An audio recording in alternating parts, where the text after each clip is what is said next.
Well, it happened again. You find yourself now having offered to do something you really didn't want to do. You feel manipulated, you feel taken advantage of, and you wonder, why does this always happen to me? My name is Dr. Michael Zandi. I'm a psychologist with over 40 years' experience helping people deal with high conflict situations. This is general information, not a substitute for psychotherapy, and it may not apply to every situation. So there we go. You find yourself now doing something you didn't agree to do. Somehow you got manipulated or conned into something that you really weren't enthusiastic about. How did this happen? I like to think of these situations as each one of us has a control panel, and a good, competent manipulator knows exactly what buttons to push on your personal control panel. Your goal is to cut them off, turn those buttons off, and not give the manipulator exactly what they want, which is control. Now, these buttons that I talk about are important for you to recognize because certainly the manipulator knows what they are. It's important that you know what they are as well.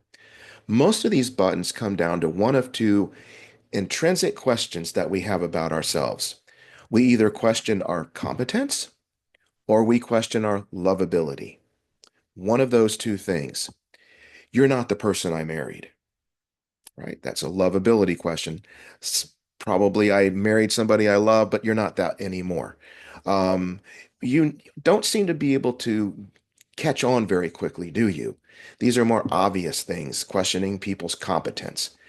And we all have a question, and it generally runs in one of those two areas, sometimes both. A manipulator will identify what our most sensitive area is, and they will throw it out there, and we'll find ourselves in a situation where we're now defending ourselves. Once we start defending ourselves, we lose control of that conversation. We have given them control. That's what they want. They want us off balance. They want us defending ourselves, and then they can come in for the ask and take advantage of our instability at that moment. What do you do about this? Well, number one is recognize what your buttons are. Best way to do that is to listen to what the manipulator is saying to you. What are they saying to you? What are you responding to? What do you feel in your gut really upsets you? What is it that you don't want anybody to think about you? Once you identify what those buttons are, now we can begin to recognize them and disconnect that panel. Once we disconnect that panel, we're no longer responding emotionally, and we can start thinking about other ways to respond. One way to respond is super easy. It's called the broken record. When they're trying to ask you to do something or they're trying to throw you off balance, why did you do this? Well, at the moment, it seemed like the right thing to do. Well, that's a ridiculous answer. Well, why did you do it? At the moment, it seemed like the right thing to do. Well, you're just repeating yourself over and over again. Yeah, at the moment, it seemed like the right thing to do. It's easy to have the broken record. And if you wanted to see the broken record to use the word no, that's even easier. Will you help me out with this over here and be able to pick my mother up from her doctor's appointment at 4 o'clock this afternoon? And I won't be able to do that today. I just won't be able to do that. Well, why won't you be able to do that? I just can't do that today. It's not going to work out for me. What do you mean it's not going to work out for you? I'm sorry, I cannot do that today. Okay, just repeating the same thing over and over again. You'll see them perhaps getting frustrated, in which case now you're moving the leverage in that argument. A second thing, which is very useful in many cases, is something called fogging. Now, when you think about what the fog is, this is an appropriately named technique.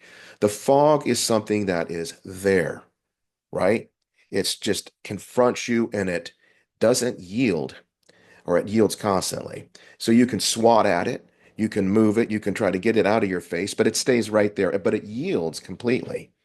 So by fogging, you basically agree with what the person's saying. Well, what do you mean you don't want to go get my mother? That's kind of rude of you, isn't it? That's something that's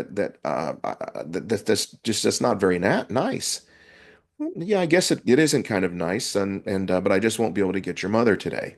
So we fall right back on the broken record. We can yield and agree with what they're saying because we can always agree in a kernel of truth, but we're not giving them anything to push against, just like the fog.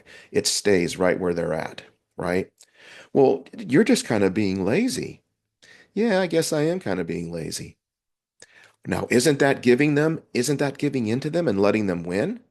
Remember, they're trying to manipulate you. They want a reaction and you're just not giving it to them. And maybe you are kind of lazy. So what? Right? I think we can all agree with the kernel of truth in what most criticisms are without getting upset and letting them throw us off. The other thing is something called negative assertion. Now, this can be used sometimes with people who are in positions of power, our supervisor, our bosses, that sort of thing. And that's when we agree and we ask for more, right? You're actually asking them can for more information on what they're trying to get you to do. Can you tell me a little bit more about why you think I'm lazy? What did I do today that you thought was lazy? Is there anything that you would suggest that I can do to address that situation? So what we're trying to do is we're trying to disconnect them when we know we're being manipulated. Now, obviously, sometimes when a supervisor comes to us and they ask us to do something, we agree to do it because it's our job. But if we're being manipulated or trying to be thrown off balance by somebody in our life, or by a relative or a friend, and it's simply something that we don't want to do, or don't feel like we need to do it for them, then we can fight back. And fighting back is not by being defensive, it's by plugging in one of these different items. So we can either use the broken record, where we simply repeat our statement over and over again without really changing it very much. We can also fog them, which is kind of agree with it, go along with it. All right. And then we can also ask them more about it, ask them why they think we're lazy. Can you give me an example of that? And then sort of get the conversation going in a completely different direction. By using these things, we disconnect our panel, and that's what we're trying to do. Obviously, we don't want to disagree with everything, right? If we have a friend that asks us to do a favor, we can do the favor and we agree to it. But it's when we get that gut feeling like we're being manipulated that we employ these tactics. I hope you found that useful.